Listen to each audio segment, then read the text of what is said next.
Je voudrais vous informer qu'il y a eu un accord entre l'autodéfense et le gouvernement en 2019. Et après l'installation du CMT, nous avons toujours cherché à dialoguer avec eux compte tenu de la main tendue du président de la transition. Un accord a eu lieu. Il y a un problème de cantonat et l'État a régularisé cette situation. Vous savez que l'armée a un rôle à jouer dans la défense de la patrie. Nous avons jugé utile de déplacer notre OPES à d'autres fins parce que nous avons jugé utile, comme le problème étant déjà réglé à Miski, le chef d'état-major général des armées qui est à ma droite a instruit à ce que l'unité qui se trouve doit être affectée à un autre site. Ça ne veut pas dire qu'il y a l'anarchie.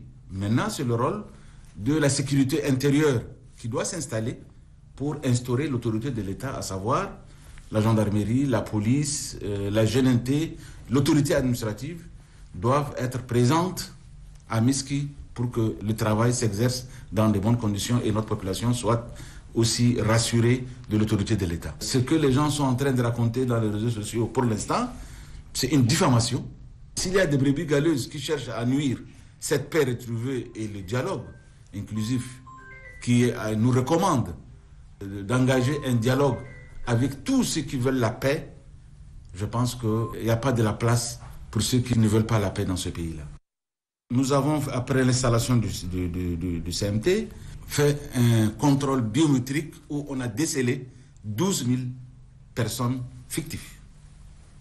C'est ce qui a permis à faire payer tous les soldats à un salaire indiciaire. Nous avons l'ordonnance numéro 2 qui a été validée par notre Assemblée, qui résulte de cette ordonnance l'accompagnement de l'armée dans toutes ses missions, intérieures comme extérieures, à savoir l'ECONOMA, le CARMI et le CAMA, qui sont créés pour assister les soldats compte tenu de la vie chère de notre pays. Et l'armée tchadienne est une armée républicaine comme les autres. Il doit avoir une retraite comme d'habitude. La retraite n'est pas nouvelle. La retraite doit avoir lieu chaque année où, si on sent qu'il y a des officiers ou des sous-officiers ou des soldats qui sont atteints par l'âge de partir, ils doivent partir. Nous sommes encore sur les textes de valorisation, des textes qui font partir la retraite et on doit accompagner nos soldats. On ne doit pas les laisser comme ça aller à la retraite aussi. Mais nous ne sommes pas encore à ce stade que les gens fassent de la diffamation.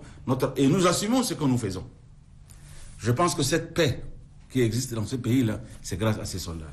Et ça, le peuple tchadien est conscient. Les efforts fournis par nos soldats dans les montagnes, dans les forêts, pour que ce pays soit en sécurité, je pense que ce n'est pas un secret pour tout le monde. Et je lance un appel à tout le peuple tchadien de ne pas croire cette diffamation dans les réseaux sociaux. La vérité est là. Le peuple jouit de la paix et de la liberté dans ce pays. Il peut se déplacer de Mbaye-Bokoum à Rigrik, de Faya à Bardaï. Moi, je pense que ça, ce sont des gens qui veulent créer et qui veulent faire toujours revenir la guerre au Tchad. Je pense qu'ils n'ont pas leur place maintenant dans ce pays-là.